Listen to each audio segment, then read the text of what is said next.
justice. Speaker for 1 minute, Mrs. Sant. Reports on measures to combat tax abuses need to be factual, focused and clear on the causes of abuse and their remedies. On such grounds, regretfully, this report is fundamentally flawed.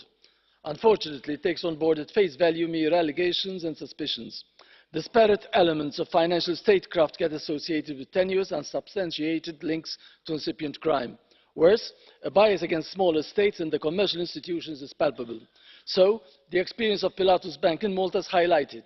That of Deutsche Bank in Germany, though of much greater concern, is ignored. Meanwhile, financial services professionals are considered like criminals in waiting. Throughout, a one-size-fits-all approach is adopted.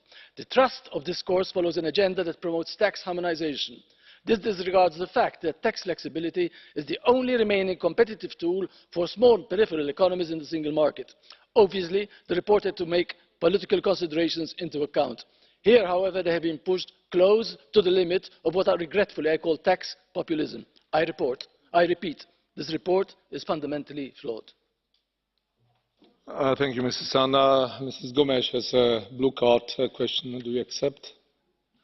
Mrs. Sant? Yeah. Madam Gomes has a blue card request. Do you accept? Madam Gomes, please go ahead. Yes. I totally disagree with you, Mr. Sant, and I want to ask you, what have you done to prevent your country, Malta, from being indeed a tax haven that puts in question indeed the fight against organized crime and not only financial crime but including terrorism in the EU? What have you done to prevent e-gambling, cryptocurrencies, the corruption that was exposed in the Panama Papers, the two members of your government that are still in government despite being totally exposed in Panama Papers? Please tell us, what have you done to prevent that? Mrs. Sant, please go ahead. All I need to do, Mr. President, is repeat what I just read. Unfortunately, the report, and Madam Gomes with the report, takes on board at face value mere allegations and suspicions.